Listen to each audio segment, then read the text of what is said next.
గర్వము. మోషేని చూసి అంటది, మోషే నీతోనే దేవుడు మాట్లాడతాడా, మాతో మాట్లాడ్డా? నీ మాటే మేము వినాలా? నువ్వే లీడర్వా? నువ్వే నాయకుడివా? నీకంటే పెద్దదాన్ని నేను. నీ వయసు ఎంత, నా వయసు ఎంత? నేను ఆ రోజు కాపాడకపోతే చచ్చిపోయేవాడివి. నీ మాట నేను వినాలా? హల్లెలూయా. మంచి మాట ఎవరు చెప్పినా మనం వినాలి. నీ మాట నేను వినాలా? బైబిల్లో గాడిద కూడా దేవుని మాట మాట్లాడిందా లేదా? మాటలు దేవుని మాట మాట్లాడి నువ్వు నిశ్శబ్దంగా ఉంటే దేవుడు వేరే వాళ్ళ ద్వారా మాట్లాడిస్తాడు.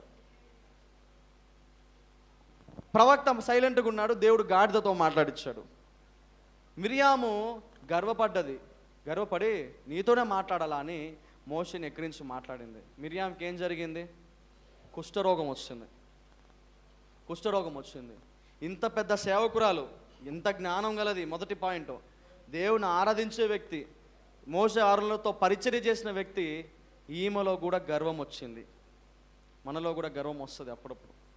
గర్వానికి మనం చోటు ఇవ్వకూడదు, గర్వానికి మనం స్థలం ఇవ్వకూడదు. ఈమె గర్వానికి స్థలం ఇచ్చి మోషేనే ప్రశ్నించింది. మోషేకి ఉన్న బెస్ట్ గుణం ఏంటిది తెలుసా? ప్రపంచంలో ఏ వ్యక్తి దగ్గర కూడా లేదు. దేవుడే చెప్పాడు, మోషే సాత్వికుడు అంట. మోషే లాంటి సాత్వికుడు దేవుడి అసలు ప్రపంచంలో దేవుణ్ణి చూసిన వ్యక్తి మోషేనే.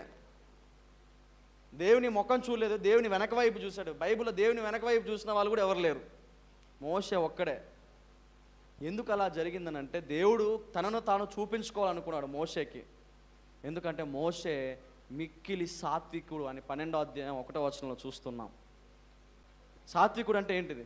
సాత్వికుడు అంటే తగ్గింపు, గర్వం ఉండదు, పొగరు ఉండదు. ఇంత పెద్ద 20 లక్షల మంది నడిపించి మనోడు 10 మందికి లీడర్ అయితేనే అంత గర్వం వస్తుంది. కానీ మోషే 20 లక్షల మందికి లీడరు, కొంచెం కూడా గర్వం లేదు, కొద్దిగా అంటే కొద్ది గర్వం లేదు. నీకేదైనా బాధ్యత తప్పిదో చెప్తే ఎంత పని చేస్తావు నువ్వు? మనం ఎంత పని చేస్తాం? 20 లక్షల మందికి ఒక రాజు.